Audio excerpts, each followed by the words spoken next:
Power System Analysis, online lecture number 14, Power Flow Solutions, chapter 9, which we have started in previous two lectures. So we will continue again chapter 9. The contents of today's lecture is the Newton-Raphson Power Flow Solution, and we will look at example 9.5.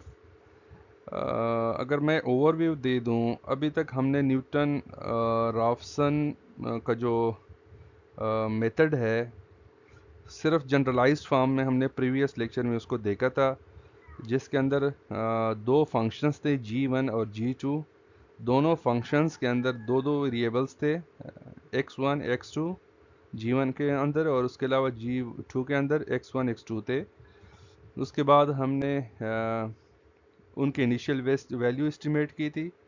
उसके बाद del x1 del x2 find out किया था और Jacobian matrix बनाई थी। और इस तरह एग्जांपल 9.4 के थ्रू हमने सारा इटरेटिव जो प्रोसेस है उसके अंदर इनिशियल गैस वैल्यू और उसके अलावा फर्स्ट इटरेशन के लिए जो वैल्यूज़ थे वो निकाले थे। लेकिन आज हम उस जनरलाइज्ड न्यूटन रॉफसन को अप्लाई करेंगे ऑन पावर फ्लो सॉल्यूशंस, जिसके अंदर active power P, reactive power Q, voltage magnitude V and phase angle of the voltage गेमा के ऊपर हम उनको अप्लाई करेंगे। और जो स्टेट वेरिएबल्स है हमारे गेमा और वोल्टेज मैग्नीट्यूड, उनको हम फाइंड आउट करने की कोशिश करेंगे by using the Newton Raphson power flow solution method. So this was all about the contents of today's lecture. इससे पहले हमने पावर फ्लो को डिफाइन किया था कि प्रॉब्लम क्या है पावर फ्लो का, उसके डिफरेंट वेज ऑफ सॉल्यूशंस हैं। For example Gauss Seidel method से हमने उनको सॉल्व किया था, अब न्यूटन रॉफसन से करते हैं इनको solve. So, to apply the Newton-Raphson method to obtain the solution of the power flow equations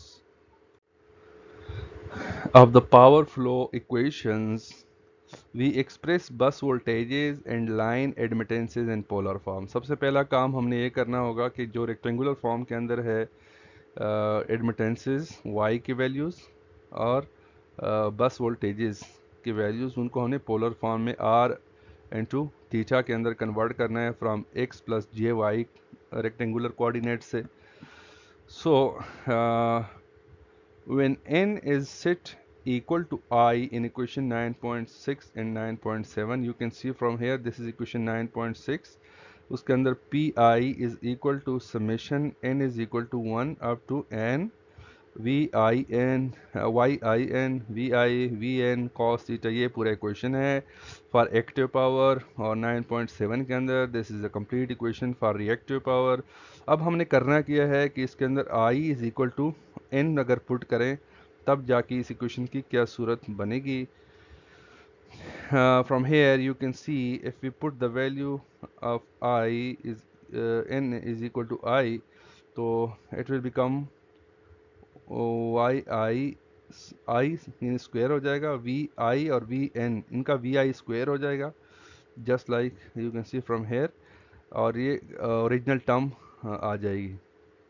सो जब हमारे पास in the corresponding terms are separated from the summations, यानी ये जो समेशन है इससे हम उनको सेपरेट करेंगे। एक दफ़ा I is equal to N is equal to I के लिए अलग सा सेपरेट होगा, दूसरी दफ़ा जो है n is equal to 1 up to n के लिए वो अलग सा हम लिख लेंगे, वो उसी फॉर्म के अंदर आ जाएगा। जो I N is equal to I वाला फॉर्म है वो सेपरेट कर लिया हमने। अब ये कैसे आ गया इसको देखें, यहाँ पे वी आई स्क्वायर आ गया और दिस इज कॉस थीटा, और ये पूरा टर्म इसके साथ आ गया।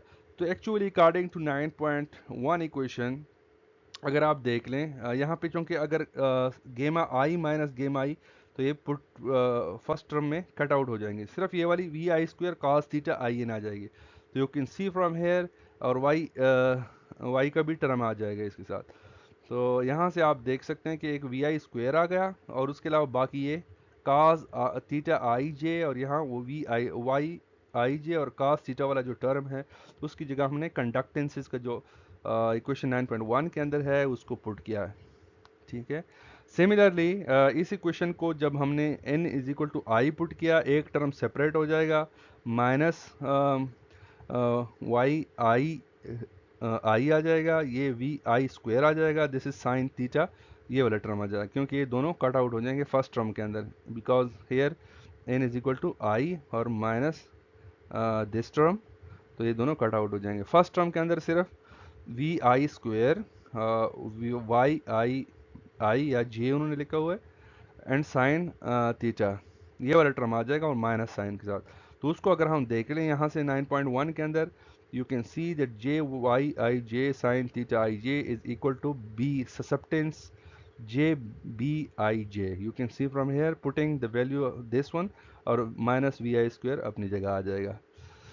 और जो दूसरा टर्म है जिसके अंदर n is not equal to I, तो उसके अंदर सिमिलरली यहाँ पे भी ऐसा ही है, n is equal to 1 and n is not equal to I, तो ये दोनों टर्म इस तरह आ गए। दिस इज इक्वेशन 9.38 एंड 9.39, इसको बार बार हम रेफर करेंगे क्योंकि अब इस इक्वेशन के अंदर देखें दोनों स्टेट वेरिएबल्स हमारे पास आ गए। कौन कौन से state variable? One is the magnitude of the voltage here in this equation and this equation, and second is the gamma I angle of the bus voltage। तो ये दोनों हमें चाहिए।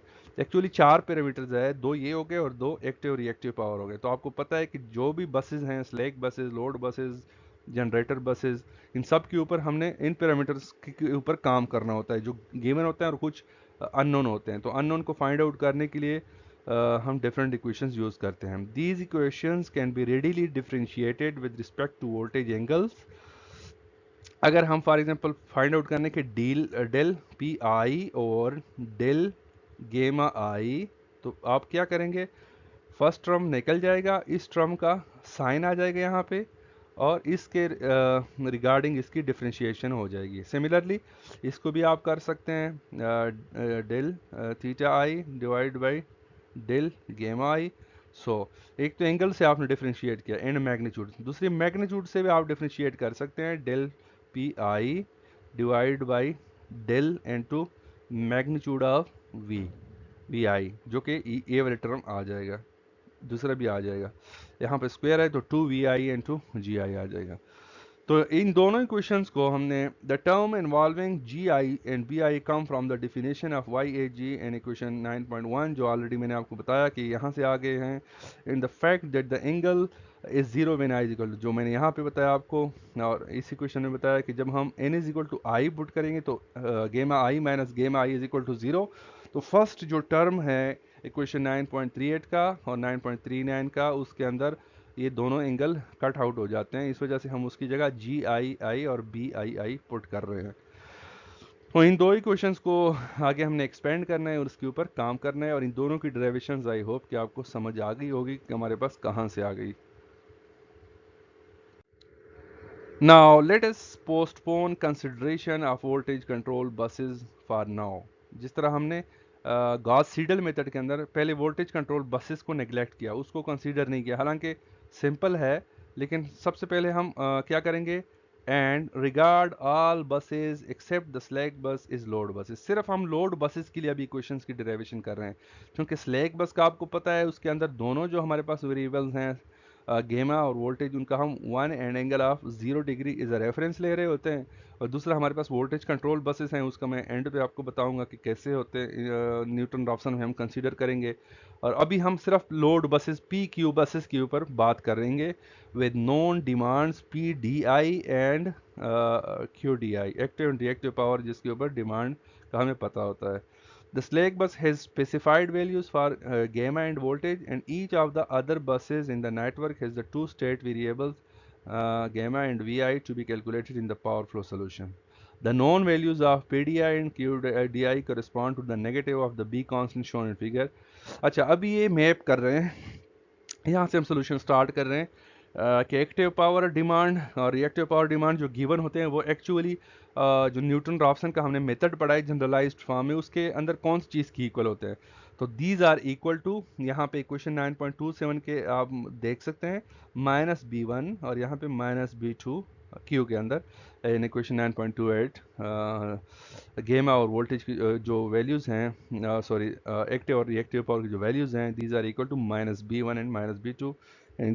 एग्जाम्पल 9.4 को आप रिवाइज कर लें अगर आप को याद नहीं है ये वाला एग्जांपल गॉस सीडल के थ्रू, सॉरी न्यूटन रॉफ्सन के थ्रू हमने कैसे इसको सॉल्व किया था। It each of the non slack buses, यहाँ पे हम डिमांड बसेस की बात कर रहे हैं या लोड बसेस की बात कर रहे हैं। Estimated values of gamma and V i correspond to the estimates. ठीक है, अब जो हमने न्यूटन रॉफ्सन का जनरलाइज्ड फॉर्म देखा था उसके अंदर दो वेरिएबल हमने पढ़े थे। फंक्शन g1 के अंदर कौन सा वेरिएबल x1 x2, और g2 के अंदर x1 x2। अगर आपको याद हो हम जब इसका डेरिवेटिव लेते थे with respect to G, partial derivative of g1 with respect to x1, और partial derivative of g1 with respect to x2। Similarly partial derivative of g2 with respect to x1, और इस तरह विद रिस्पेक्ट टू x2। और ये जो control variable था इसको हमने कांस्टेंट लिया था। तो यहाँ पे x1 x2 किस चीज़ की इक्वल है? This is basically these two state variables in the preceding section. Correspondence to the del G mismatches of equation 9.34, you can see from here 9.34 को मैंने यहाँ पे रेफर किया हुआ है। वो जो हमारे पास इक्वेशन बना था जिकोबियन का, जिसके न्यूटन रॉफ्सन मेथड का, जिसके अंदर जिकोबियन मैट्रिक्स बन रही थी अगर आपको याद हो, जिसके अंदर सारे पार्शियल डेरिवेटिव्स थे फर्स्ट ऑर्डर, और उसके साथ this is the correction matrix, और यहाँ पे मिसमैचेस के इक्वेशन थे। तो सबसे पहले हमने x1 इंटू ज़ीरो एस्टिमेशन करनी थी, उसके बाद ये वैल्यूज़ फाइंड आउट करने थे, इसके बाद करेक्शन के अंदर इसकी समेशन और ये दोनों सम अप होके हमारे पास उसकी करेक्शन आ जाती थी, और इस तरह अगले इटरेशन के लिए हमारे पास न्यू वैल्यू x1 x2 की फाइंड आउट करते थे। सो this was the method follows from equation 9.8 and 9.9 by the power mismatches for the typical bus। यहाँ पे आप देख सकते हैं 9.8 के अंदर active power del pi is equal to del pi scheduled minus pi calculated, which is equal to generated minus demand minus pi calculated. Similarly, reactive power is equal to scheduled minus calculated is equal to generated minus demand minus calculated। तो इन equations को हमने use करना है active reactive power के, और हमने map किया यहाँ पे। जनरलाइज फॉर्म था ये न्यूटन रॉफ्सन का। x1 x2 क्या हो जाएंगे यहाँ पे? गेमा और वोल्टेज बन जाएंगे, और जो हमारे पास b के values that is active and reactive power, और डेल g जो है del g1 del g2, this is basically it will become del p और डेल q। तो आई होप कि आपको सारे टर्म्स की समझ आ गई होगी कि how we are going to map the generalized form of Newton-Raphson method with the power flow solution. For simplicity's sake, we now write mismatch equations for a 4-bus system. अभी example के तौर पर हम एक 4 बस का सिस्टम ले रहे हैं, and it will become obvious how to extend those equations to systems with more than 4 buses. और इस सिस्टम को अभी हम जनरलाइज भी कर सकते हैं टू मोर देन 4 buses. अब इक्वेशंस कैसे बनेंगे? सबसे पहले हम आते हैं डेल पी आई की तरफ, जिस तरह हमारे पास डेल जी आई था, और यहाँ पे अगले स्लाइड के ऊपर डेल क्यू है जो कि डेल जी टू के बराबर था इन generalized form of the Newton Raphson method. अच्छा, रियल पावर की इक्वेशंस कैसे बनेंगे? यहाँ पे कितने वेरिएबल्स हैं? अगर 4 बस सिस्टम है तो 1 इज स्लैक बस, बस 1 निकल गया, बस 2 3 4 हमारे पास रह गए 3 बसेस। और आपको पता है कि हर बस के साथ 2 रिलेटेड स्टेट वेरिएबल्स होते हैं, गेमा एंड वी। तो हमारे पास 6 टोटल हमारे पास वेरिएबल्स आएंगे, टर्म्स भी इनके साथ इतनी ही आएंगे। यानी सबसे पहले हम पी आई को विद रिस्पेक्ट टू गेमा 2, क्योंकि 1 तो है नहीं, वो तो स्लैक बस है, उसके ऊपर तो गिवन है। सिमिलरली इसका पार्शियल डेरिवेटिव फाइंड करेंगे, again partial derivative of p with respect to gamma 3, partial derivative of p with respect to gamma 4.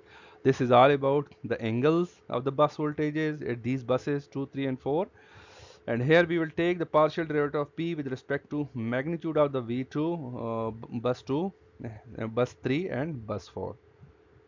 यहाँ तक अभी हमने इसको देखा है। अब हमने करना क्या है, चूँकि आगे हम इस टर्म को थोड़ा सा और सिंप्लीफाई करते हैं अपनी कन्वेनियंस के लिए। स्लाइड नंबर 13 के ऊपर आपको पता चलेगा कि हम इसके साथ और ये जो नेक्स्ट स्टेप कर रहे हैं ये क्यों कर रहे थे। द लास्ट 3 टर्म्स, ये वाले टर्म जो मैग्नीट्यूड ऑफ द वोल्टेज वाले जो टर्म है, last 3 terms can be multiplied and divided by their respective voltage magnitudes. You can see from here हमने इससे मल्टीप्लाई किया और इससे डिवाइड भी किया। अच्छा, अगर इसको मैं दोनों को कट आउट करो तो इक्वेशन वही बन जाएगी, इसलिए मल्टीप्लिकेशन और डिवीजन कर रहे हैं। अब हम कर क्यों रहे हैं?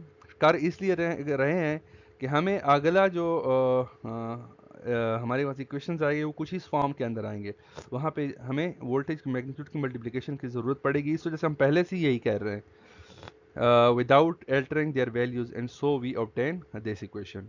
बाकी वैल्यूज को नहीं चढ़ा, एंगल के उसी तरह आ गए, हमने सिर्फ जो मैग्नीट्यूड ऑफ द वोल्टेज वाले इक्वेशंस थे, टर्म्स थे, उनके साथ हमने division and multiplication of magnitude of the respective voltage किया। ये क्यों किया, ये you will see on slide number 13 कि हम क्यों कर रहे हैं। स्लाइड नंबर 14 के अंदर हम इसको डायरेक्ट इक्वल करेंगे किसी और टर्म के, इस वजह से हम इसको अभी से डिवाइड एंड मल्टीप्लाई कर रहे हैं। जो ओरिजिनल इक्वेशन है उसके ऊपर इसका कोई असर नहीं पड़ता, क्योंकि किसी भी वक्त आप इनको इक्वेशन से निकाल सकते हैं। दोनों division and multiplication are present. So this is the equation for del pi. Now we are going to find the equation for del qi, and also we will differentiate equation del qi with respect to angles of the respective buses and the voltage magnitudes on the next slide. There are advantages to this form of the equation as we shall soon see. जो मैंने अभी आपको बताया कि हम क्यों इसके साथ वोल्टेज मैग्नीट्यूड मल्टीप्लाई और डिवाइड कर रहे हैं, वो हम देख लेंगे very soon. A similar mismatch equation can be written for reactive power के लिए भी हम लिख सकते हैं, जिस तरह मैंने आपको बताया डेल क्यू आई। सबसे पहले इसको डेल क्यू आई को हम विद रिस्पेक्ट टू गेमा 2, 3 एंड 4 इसको डिफरेंशिएट कर रहे हैं। Then we are going to differentiate Q i with respect to V two, लेकिन वही है कि ये दो टर्म फिर हम मल्टीप्लाई डिवीजन इसके साथ भी कर रहे हैं फॉर सिंप्लिसिटी से, और इसको फिर क्यू को फिर हम with respect to V three differentiate करेंगे एंड वी फोर। तो दिस इज इक्वेशन 9.44 और 9.43। हमारे पास डेल जी का जो इक्वेशन था, del G one and del G two match equations जिनको कहते हैं, वो हमने फाइंड आउट कर लिए। Each non-slack bus of the system has two equations like those for del pi and del qi। अब हमारे पास यहाँ पे 4 बसेज हैं, तो हमने जाहिर बात है हमारे पास 6 वेरिएबल्स बनते हैं। अगर स्लैक बस को हम निकाल लें तो ये कहते हैं कि नॉन स्लैक बसेज जितनी भी होंगी इन सब के लिए दो दो इक्वेशन इस तरह से बनते जाएंगे। Collecting all the mismatch equations into vector matrix form yields. अगर हम इन मिसमैचेस इक्वेशन को यानी डेल पी का जो इक्वेशन आ गया और डेल क्यू का जो इक्वेशन आ गया, इनको अगर हम मैट्रिक्स फॉर्म के अंदर लिखेंगे तो how it will looks like, we will see on the next slide.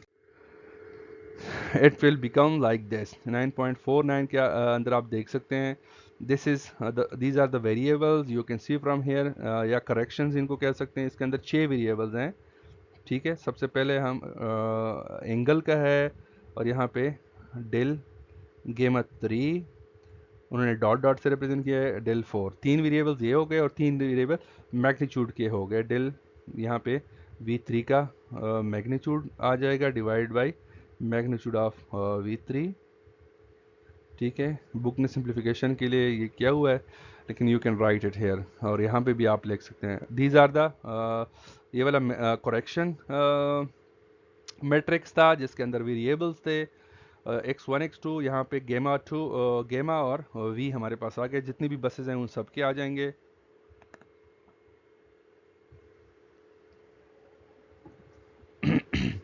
Similarly mismatch का जो इक्वेशन है, यहाँ पे डेल G1 डेल G2 है, हमारे पास यहाँ डेल P इक्वेशंस आ जाएंगे और डेल Q इक्वेशंस आ जाएंगे, जिसको हम मिसमैचेस कहते हैं। और at the end Jacobian matrix किस तरह बन रहा था, वो पार्शियल डेरिवेटिव ऑफ G1 और G2 के जो हम ले रहे थे with respect to each variable, this is Jacobian matrix, you can see from here. अब हम क्या कर रहे हैं, नाउ हमारे पास एक जनरलाइज फॉर्म के अंदर आ गई, हमने आगे अब इसको सॉल्व करना है। अब यहाँ पे यू कैन सी इसके अंदर इसको हम J11 कहते हैं, इसके अंदर डेल P3 और डेल गेमा 3। सिमिलरली यहाँ पे भी 3 वाला टर्म आ जाएगा और यहाँ पे भी 3 वाला टर्म आ जाएगा। तो इसको हमने नाम दिया J11, और दूसरा हमारे पास है J21। अब इन दोनों मैट्रिसेस को आप देखें, सब मैट्रिसेस को आप देखें, तो यू कैन सी कि ये with respect to partial derivative of active power and reactive power with respect to angles हैं। ये सिमिलरिटी है इन दोनों के दरमियान। और J12 और J22 जो है हमारे पास, these are the partial derivatives of active power and reactive power with respect to the magnitude of the voltages। ठीक है, जस्ट लाइक करेक्शन वाले मैट्रिक्स से भी आपको पता चल सकता है कि इसके अंदर थर्ड से लेकर सिक्स रो तक जो एलिमेंट्स है दैट इज वोल्टेज मैग्नीट्यूड। सो यहाँ पे हमारे पास जो आखिर वाले थर्ड से लेकर सिक्स तक जो कॉलम्स होंगे वो भी इसी तरह वोल्टेज के मैग्नीट्यूड वाले आएंगे। अब हमने J11 को एक्सप्लेन करना है, इसको एक्सपेंड करना है, J21 को एक्सपेंड करना है सबसे पहले, फिर हम J12 को देखेंगे और J22 को देखेंगे। बट कीप इन माइंड कि इसके अंदर देखें यहाँ पे जो एलिमेंट्स होंगे J11 के अंदर, these are called diagonal elements. इसके लिए अलग सी इक्वेशन बनेंगी। और जो यहाँ पे टर्म्स हैं, ये वाले सारे टर्म्स, ये ऑफ डायगोनल एलिमेंट्स इसको कहते हैं, और इसके लिए अलग सी टर्म आएगी, यानी तीन टर्म्स ये हो गए, तीन टर्म्स ये हो गए। सिमिलरली यहाँ पे दीज आर डायगोनल, फिर J21 को हम देखेंगे, इसके डायगोनल एलिमेंट्स का फार्मूला अलग सा आएगा, ऑफ डायगोनल का अलग सा आएगा, और यहाँ पे भी ऑफ डायगोनल का अलग सा आएगा।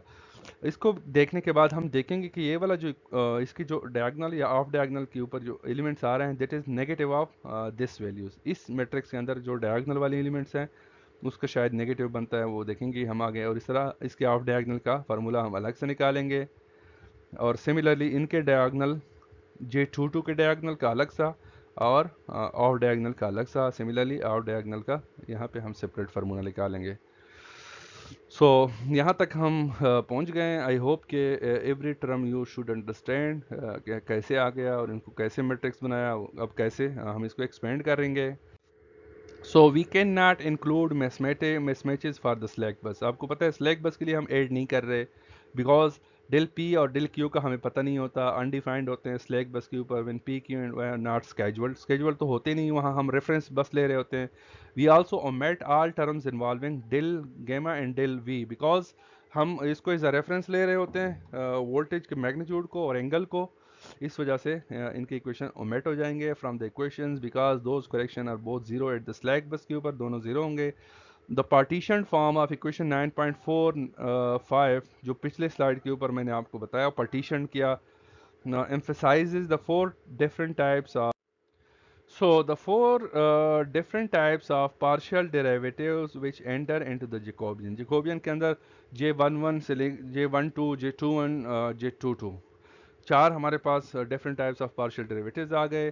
The elements of J12 and J22 have voltage magnitude multipliers. आपको जिस तरह मैंने अभी बताया कि डेल पी और क्यू को हम वोल्टेज इसको एलिमेंट्स ऑफ J12 है, दिस इज करेक्शन, और ये मल्टीप्लाई हो रहे हैं वोल्टेज मैग्नीट्यूड से। Because simpler and more symmetrical Jacobian results and in choosing this format we have used the identity.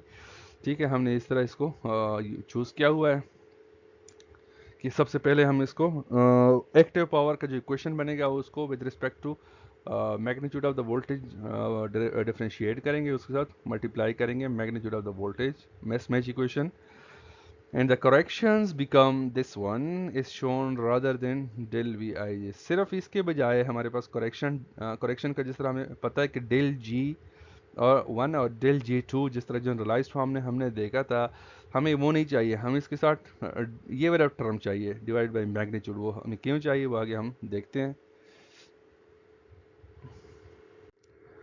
So the solution of equation 9.45 जो matrix form बना था जिसके अंदर जैकोबियन मैट्रिक्स थी is found by iteration is follows. अब हम iteration की तरफ पहुंच गए, हमने मैट्रिक्स बना लिया, अब हम आइट्रेशन करेंगे। अब आइट्रेशन के अंदर आपको पता होगा कि सबसे पहले वेरिएबल्स जो हैं x1 x2 जहां हमारे पास थे, यहाँ पे गेमा और वोल्टेज हैं, इनकी इनिशियल एस्टिमेट हम लगाएंगे। फर्स्ट टर्म क्या है, step estimate values of gamma and V i. Zero superscript का मतलब है कि these are the initial guess values for the state variable, ये आ गई। अब आगे हमने क्या करना है, हमने मिसमैच इक्वेशन फाइंड आउट करनी है। जिस तरह x1 x2 को के बाद हम del x1 sorry del G1 और डेल G2 फाइंड आउट करते थे। अब यहाँ पे डेल P1 डेल P और डेल Q हमारे पास मिसमैचेस इक्वेशन है। Use the estimates to calculate Pi calculate and Qi calculate from equation 9.38 and 39. You can see from here this is equation 9.38. I pasted it here for reference. और यहाँ पे आप values put कर सकते हैं। You can easily find del P and del Q. और यहाँ पे 9.3 से आपको डेल क्यू की वैल्यू आ जाएगी। Mismatches from equation 9 point, और यहाँ पे मिस मैचेस कैलकुलेटेड की वैल्यू वहाँ से आ जाएगी। यहाँ से कैलकुलेटेड की पुट करने के बाद you will get the mismatch equation del P I and del Q I from equation 9.40 and 9.41। So and the partial derivative elements of the Jacobian उसके बाद आप partial derivative elements of the Jacobian find out करेंगे। Solve equation 9.45 for the initial correction. उसके बाद हम जो correction होगी, क्योंकि इनिशियल वैल्यूज तो इक्वल नहीं होंगे करेक्ट वैल्यूज के, क्योंकि वो हमने एस्टिमेट किए थे, तो अब हम करेक्शन फाइंड करेंगे एंगल के, डेल एंगल गेमा और del voltage. So add the solved corrections to the initial estimate. अब हमने क्या करना है, करेक्शंस एड कर ली विद द इनिशियल एस्टिमेट जो हमने लगाई थी 0 के लिए। अब हमारे पास नई फॉर फर्स्ट आइट्रेशन दोबारा से गेमा की वैल्यू आ जाएगी, और यहाँ से you can see from voltage की वैल्यू आ जाएगी which is added with the initial guess value mismatch equation. So हमारे पास ये इक्वेशन दो आ गई, जिससे हम अगले आइट्रेशन के लिए गेमा और वी की वैल्यू निकालेंगे। जब अगले आइट्रेशन के लिए इन दो की वैल्यूज आएगी, दोबारा से हम डेल पी डेल क्यू की वैल्यू फाइंड आउट करेंगे, और फिर मिस मैच का इक्वेशन ऐड होगा फिर अगले आइट्रेशन के लिए। इस तरह प्रोसेस चलता रहेगा जब तक कि प्री डिफाइंड क्राइटेरिया सेटिस्फाइड ना हो। use the new values del gamma की वैल्यू एंड वोल्टेज की value magnitude is the starting values for iteration 2। जिस तरह मैंने आपको बताया, here is 1 in superscript which represents iteration number 2 and continue in more general term। अब हमने जो पिछली स्लाइड के ऊपर गेमा और वोल्टेज के लिए अगले आइट्रेशन के लिए जो फार्मूला फाइंड किया था, उसको हम जनरलाइज कर रहे हैं।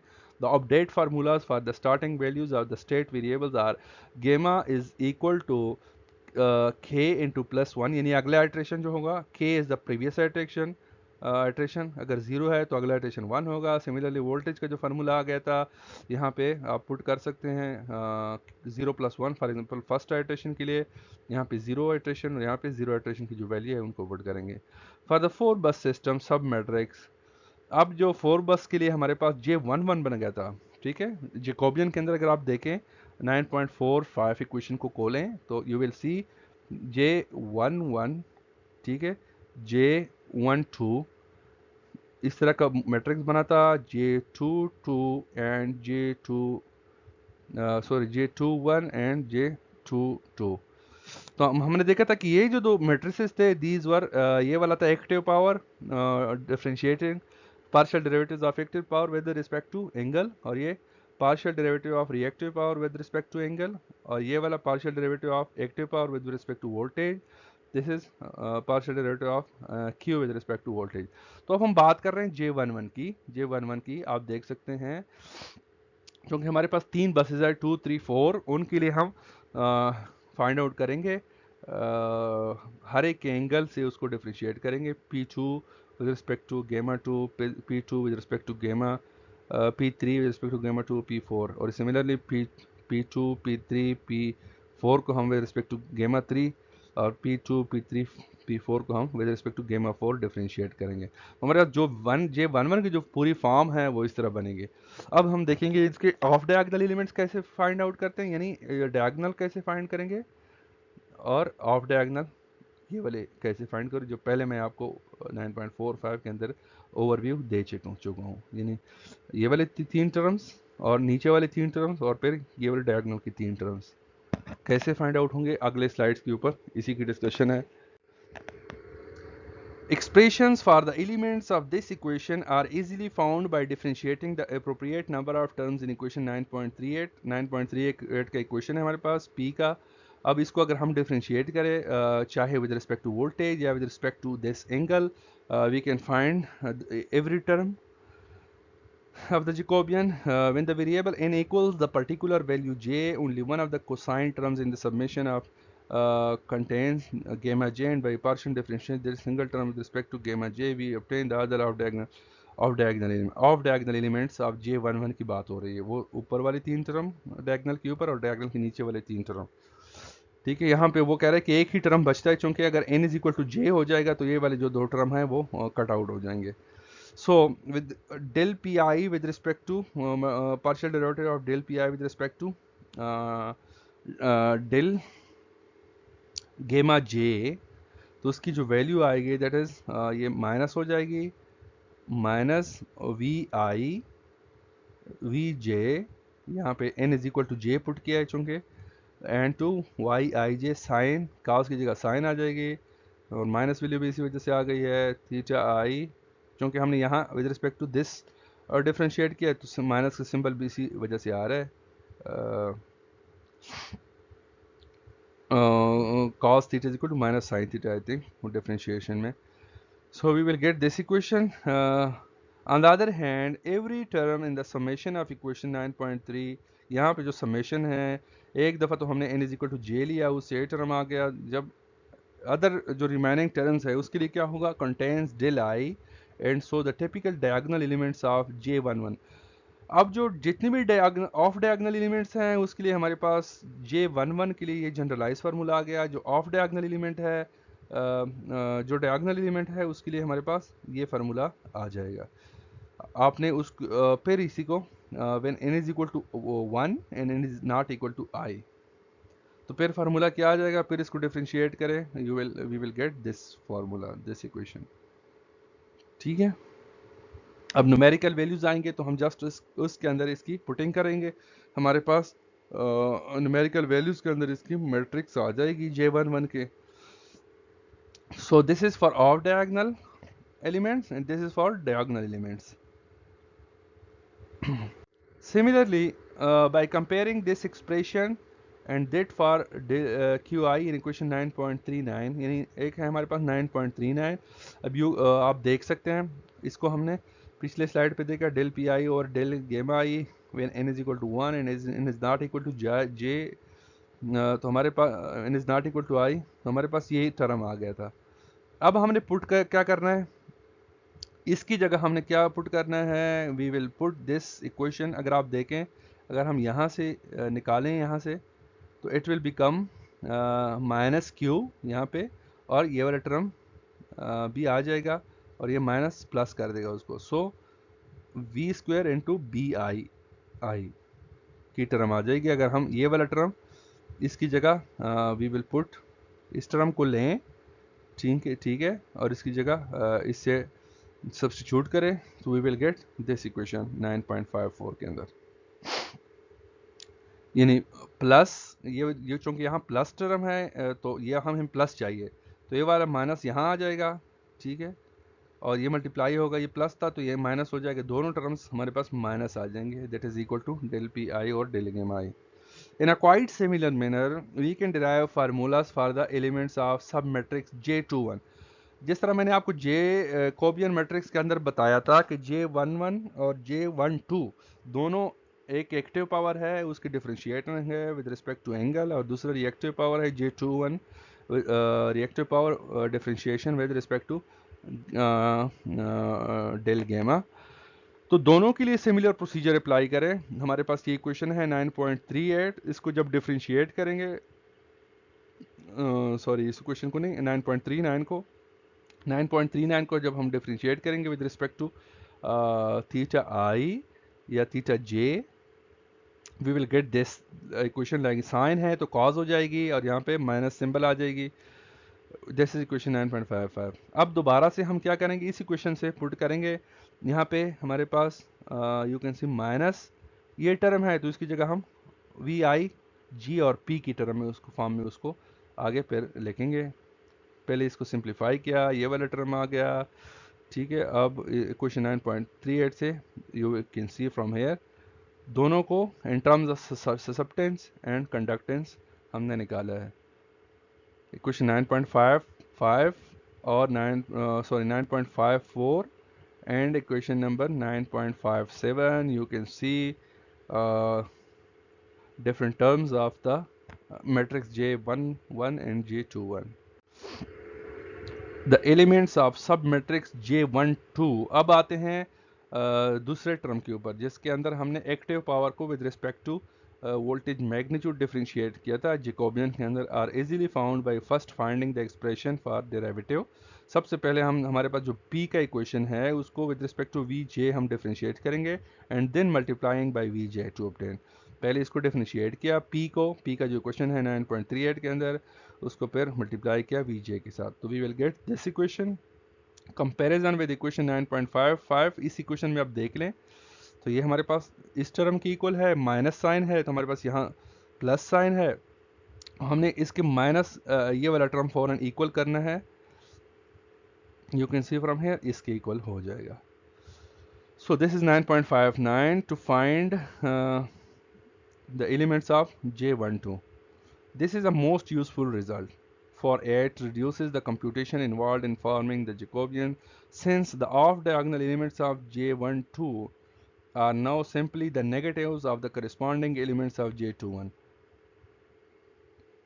ठीक है, जो हमारे पास जो J12 के अंदर जो एलिमेंट्स आए थे जैकोबियन मैट्रिक्स के, वो नेगेटिव ऑफ द J21 के फौरन हो जाएंगे। यानी पहले हमने इसलिए हमने, अगर आपको याद हो, मैंने बताया था कि हम इसको जो हमारे पास पावर का इक्वेशन था और एक्टिव पावर का और रिएक्टिव पावर का, उनको क्यों हम multiply and divide by voltage magnitude कर रहे थे, वो इसलिए कि हमारे पास इस टर्म की ज़रूरत पड़ेगी, हमारे कैलकुलेशन सिंप्लीफाई हो जाएगा। जैकोबियन का फॉर एग्जांपल 1 2 और 2 1 जब हम कैलकुलेट करेंगे तो हमें ज़रूरत नहीं पड़ेगी हर एक के लिए नई कैलकुलेशन की।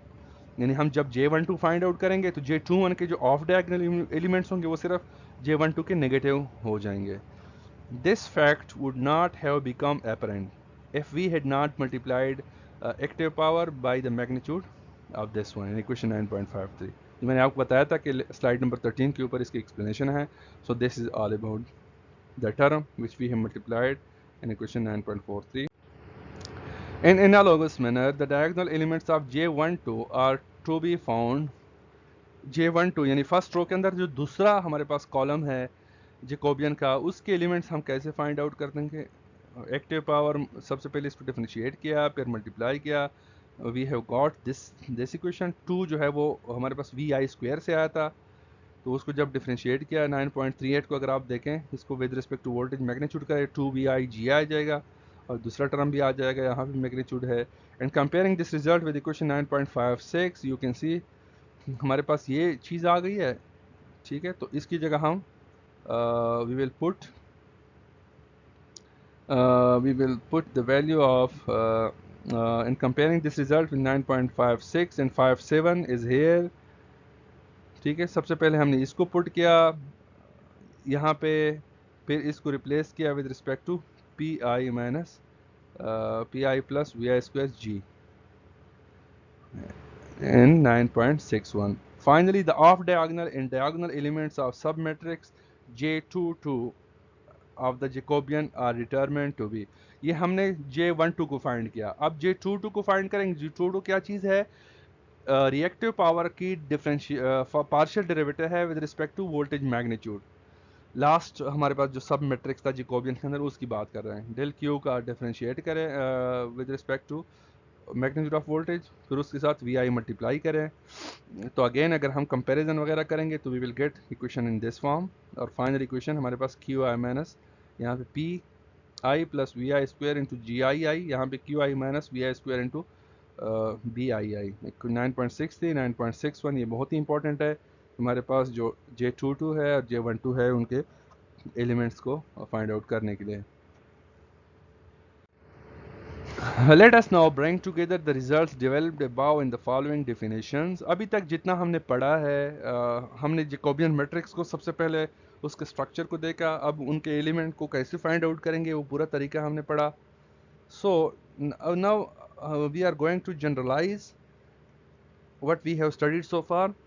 अब जो ऑफ डायगोनल एलिमेंट्स हैं, ये जहाँ पे यानी आपके पास 1 इज नॉट इक्वल टू 2, यानी आप लिख सकते हैं M12 जो ऑफ डायगोनल एलिमेंट है, सिमिलरली N के वैल्यू और 1 2, लेकिन यहाँ पे फिर M11 और N2 2 या 1 1 जो भी I के वैल्यू लेंगे दोनों की सेम लेंगे, तो उसका फार्मूला ये आ जाएगा।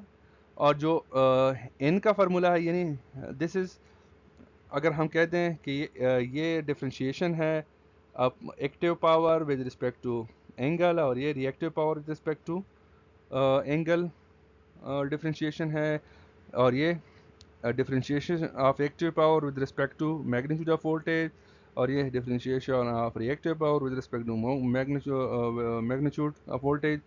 तो सिंपल हमारे पास 9.4 यही क्वेश्चन आएगा अगर इसके एलिमेंट फाइंड आउट करने हैं। अगर इसके एलिमेंट फाइंड आउट करने हैं बाय डेफिनेशन, इस सिंपल का मतलब by definition it is minus of active power आ जाएगा। सिमिलरली 1 की जब वैल्यू फाइंड आउट करेंगे तो जो पहले M11 यहाँ फाइंड आउट किया है -M11 -2 और यहाँ पे I और इन चार इक्वेशन से अब पूरे जैकोबियन मैट्रिक्स को हम फाइंड आउट कर सकते हैं, उनके एलिमेंट्स को। नेक्स्ट स्लाइड के ऊपर आप को मैं इसी फॉर्म के अंदर जैकोबियन एक्सप्लेन करता हूँ कि M11 की पोजीशन क्या होगी जैकोबियंस के अंदर। यानी ये होता है diagonal elements of diagonal elements के लिए। This is for when I is equal to J for diagonal elements.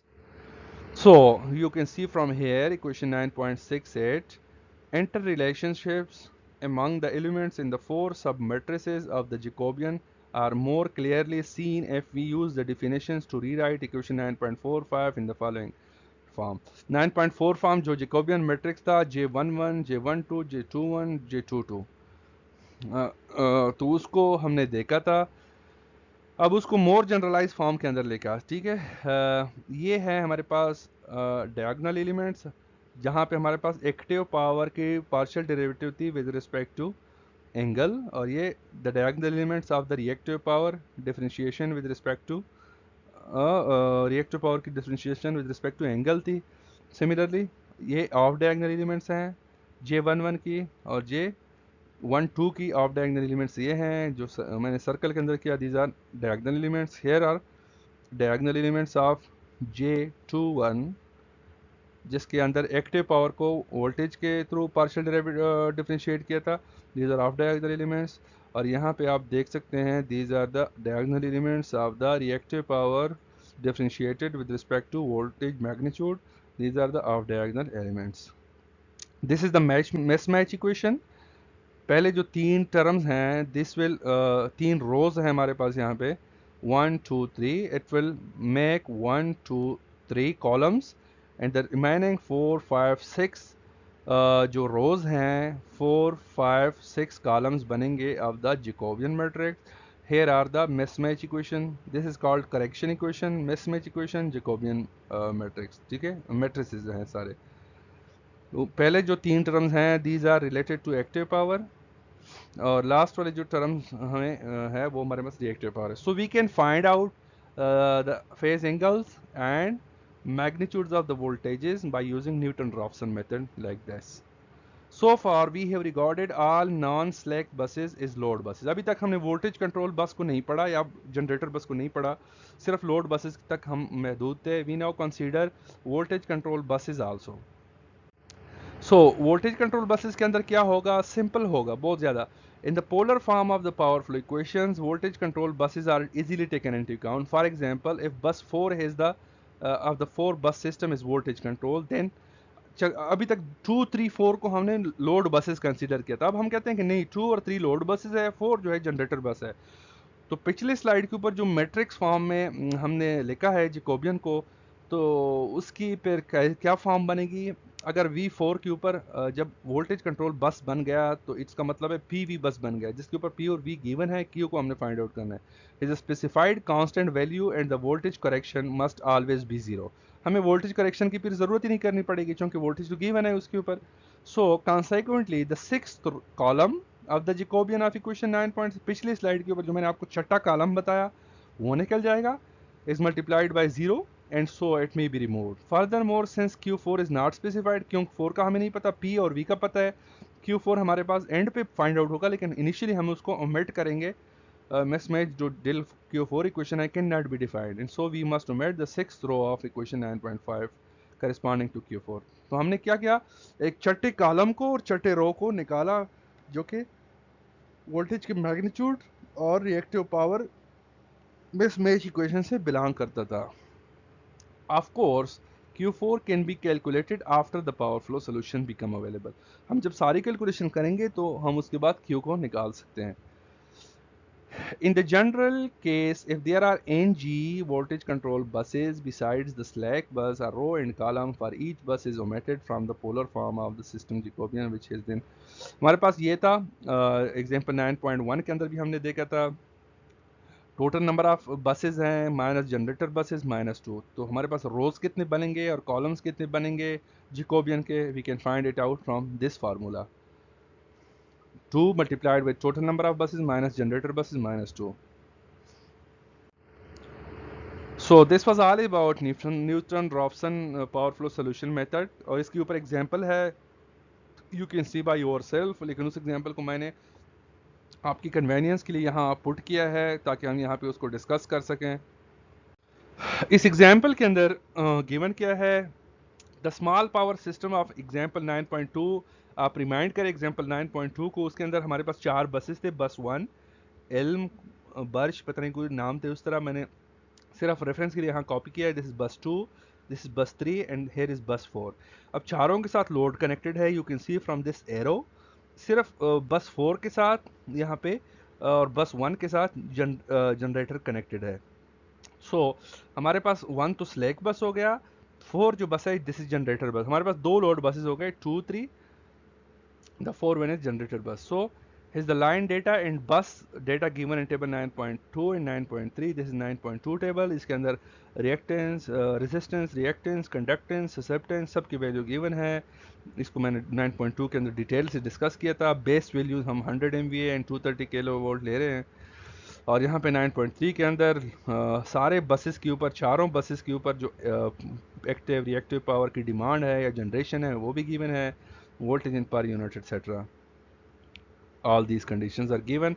A power flow study of the system is to be made by Newton-Raphson method. अब इस example को हमने पहले Gauss-Seidel से solve किया था, I think. Now we will solve this equation by Newton-Raphson method using the polar form of the equations for P and Q. सबसे पहले हमने क्या करना है, determine the number of rows and columns in the Jacobian. वो आपने calculate करने हैं. आपके पास, आपको पता है 4 बसेस हैं, एक स्लैक बस हो गया, एक जनरेटर बस हो गया, तो बाकी कैसे हम फाइंड आउट करते हैं. Calculate the initial mismatch del P3, इसको भी फाइंड आउट करना है, and the initial values of the Jacobian elements of the second row, second column, third column, second row, second column, fifth row and fifth column. Use the specified values in the initial estimates shown in table 9.3. इस table के अंदर जो given है वो use करें. हमारा 3 चीज़ें find out करनी है. सबसे पहले रोज और कॉलम्स को कितने होंगे ये बताएं, उसके बाद डेल P3 फाइंड आउट करें, उसके बाद ये 3 चीज़ें फाइंड आउट करेंगे, सेकंड रो, थर्ड कॉलम के लिए जैकोबियन की initial values etcetera. So this is again 9.3 table, 9.4 table. इसके अंदर वाई बस को हमने फाइंड आउट किया था. 4 बसेज हैं, यहाँ पे भी 4 बसेज हैं. You can see these are the diagonal elements are here, you can see. उसके अलावा जो जितने भी एलिमेंट्स हैं these are off diagonal elements. These are given in J format, you can see. Polar rectangular format के अंदर है. सबसे पहले इस मैट्रिक्स को आप कन्वर्ट करें पोलर के अंदर. पोलर के अंदर कैसे होगा, आर थीटा के अंदर, using the basic trigonometric formulas.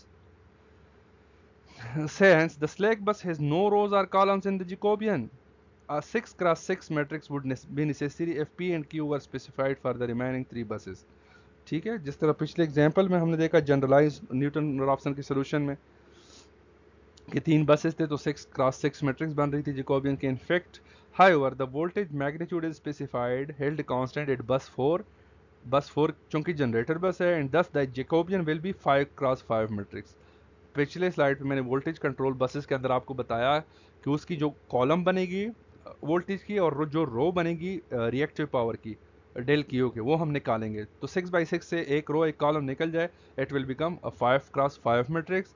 In order to calculate P3, calculate based on the estimated and the specified voltages of table 9.3. इसके अंदर एस्टिमेटेड वैल्यूज हम लेंगे और जो मेंशन है वो लेंगे. We need the polar form of the off diagonal entries of 9.4. क्योंकि हमसे डेल P3 मांगा गया है तो इसलिए हम सिर्फ ऑफ डायगोनल एलिमेंट यहाँ पे पोलर फॉर्म में इसको कन्वर्ट करेंगे. सो V31 थर्ड हमारे पास ये रो है और this is 1 is the column, sorry third is the column, 1 is the row. 3.1 के ऊपर जो एंट्री है 9.4 टेबल को देख लें प्रीवियस स्लाइड के ऊपर, उसको जब पोलर के अंदर कन्वर्ट करेंगे ये बन जाएगी 3.4 की, ये बन जाएगी. And the diagonal elements V33 ये बन जाएगी 3.2. सारे ये आप कैलकुलेट कर ले सबसे पहले. अब क्या इनिशियल वैल्यूज विद गेमा 3 gamma 4 0 are all 0 from equation 9.38 we obtain. इस इक्वेशन के अंदर आप 0 को पुट करें, PI3 कैलकुलेटेड की। तो ये इक्वेशन है, इसके अंदर सारे वैल्यूज़ गिवन है, वोल्टेज भी गिवन है, and susceptance, conductance. Putting all this values we will get this per unit scheduled reactive power into the network bus 3 के ऊपर ये पर यूनिट है। And so the initial mismatch की value -2 minus this value. हमारे पास जो initial mismatch मांगी गई थी P3 के ऊपर बस 3 की एक्टिव पावर में, वो हमने कैलकुलेट कर दी। फ्रॉम इक्वेशन 9.52 इस इक्वेशन से आप क्या करें, डिफरेंशिएट करें एक्टिव पावर को with respect to the phase angle second row third column के लिए। जाहिर बात है first one is for slack bus, so second row है, इसका मतलब है हम 3 डेल P3 फाइंड आउट करें, थर्ड कॉलम है सो डेल गेमा 4 से इसको डिफरेंशिएट करेंगे 9.52 को। इक्वेशन इस तरह बनेगी and putting the values you will get this. अब दोबारा से and from equation 9 point the limit of the second row second column, यानी ये सेकंड को थर्ड से रिप्रेजेंट करेंगे, सेकंड को थर्ड से, एक स्लैक बस है उससे वो आगे हम एक एडवांस करते होते हैं। जब इसको करेंगे ये वैल्यूज आ जाएंगी, see putting this values we will get numerical values in per unit for the element of the fifth row. ठीक है, and fifth column of equation 9.63 इस इक्वेशन के फिफ्थ रो यूज़ करते हुए आप इसको डिफ्रेंशिएट करें सबसे पहले।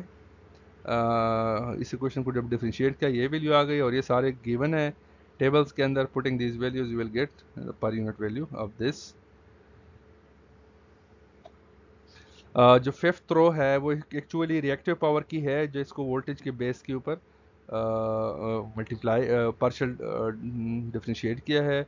Using the initial input data we can similarly calculate the initial values of the other elements of the Jacobian and of the power mismatches at all of the buses system. For the system of the preceding example, the numerical values for initialization of the mismatch equations are now shown for convenience to only 3 decimal places. अब इन सारे values को जो find out किया उसको matrix के अंदर Jacobian के अंदर पुट किया है नेक्स्ट स्लाइड के ऊपर 3 decimal places तक। You can see from this equation from this matrix, यहाँ पे देखें जो वैल्यूज फाइंड आउट किए हैं डायगोनल ऑफ डायगोनल, ये P है, this is Q, this is P again with respect to voltage, Q with respect to voltage magnitude. यहाँ पे हमारे पास ये आ जाएंगे, इसको हम फाइंड आउट कर सकते हैं। This is the mismatch equations. This system of equations yields values for the voltage corrections of the first iteration, which are needed to update the state variable according to 9.94 9.49। ये इस equation के अंदर अगले iteration के लिए आप value find out कर सकते हैं। फर्स्ट आइट्रेशन के लिए फाइंड आउट हो गई, ठीक है। मिसमैच इक्वेशन किसकी वैल्यू आ जाएगी plus the initial guess value, we will find the gamma value for the next iteration. Similarly using 9.50 we will calculate the value of magnitude of the voltage for next iteration. और इसके अंदर कौन से होंगे initial guess value plus the mismatch equation जो कि यहाँ से आ गई है। इसको पुट करें तो जनरलाइज फॉर्म के अंदर we will get the value of magnitude for next iteration. At the end of the first iteration the set of the updated voltage the buses is, ये बसेस के ऊपर 1 बस के ऊपर, 2 के ऊपर, 3 के ऊपर, 4 के ऊपर गेमा और वी आई के वैल्यूज़ क्या आएंगे, we will get like this. These updated voltages are then used to recalculate the Jacobian and mismatches of the second iteration and so on. करते रहेंगे जब तक कि हमारे पास प्री डिफाइंड सोल्यूशन नहीं आता। The iterative procedure continues until either the mismatch del P del Q becomes less than their stipulated valuable values. Example 9.4 के अंदर जिस तरह हमने देखा था कि एप्सिलॉन डिफाइन था, प्रिसीजन इंडेक्स उससे जब तक कम नहीं आता तब तक हम कैलकुलेट करते रहेंगे। To calculate real and reactive power, line flows can also be, line flows को भी हम determine कर सकते हैं, difference in bus voltage and the known parameters of the line. Solved values of the bus voltage in line flows are shown in figure 9.4 9.5। यहाँ पे मैंने paste नहीं किया, बुक के अंदर देखे बड़े टेबल है, वो कहते हैं कि वो भी हमने कैलकुलेट करके इस एग्जाम्पल के लिए दिए हैं, हालांकि रिक्वायर्ड नहीं थे, but they says that we can find it out also. So the number of iterations required by the Newton-Raphson method using bus admittance is practically independent of the Newton-Raphson के अंदर बस के ऊपर डिपेंड नहीं करता iteration. जब तक आपका करेक्शन नहीं आती प्रिसीजन इंडेक्स से कम तब तक आप आइट्रेशन करते रहेंगे। लेकिन जब गॉस सीडल के ऊपर आते हैं the time for Gauss Seidel method increases almost directly with the number of buses. तो ये दोनों मेथड को कंपेयर कर रहे हैं कि न्यूटन-राफसन है जो है वो बसेस से जितने भी बसेस होंगे वो उसके ऊपर डिपेंड नहीं करता जो नंबर ऑफ आइट्रेशंस है। लेकिन गॉस सीडल के अंदर वो ऑटोमेटिकली डायरेक्टली जो है वो डायरेक्टली प्रोपोर्शनल है। आपको पता है वहाँ पे हम डिवीज़न करते होते थे फॉरवर्ड एलिमिनेशन, बैक सब्स्टिट्यूशन। तो इस जितनी बसेस थे उतनी ही नंबर ऑफ इक्वेशंस बनने थे।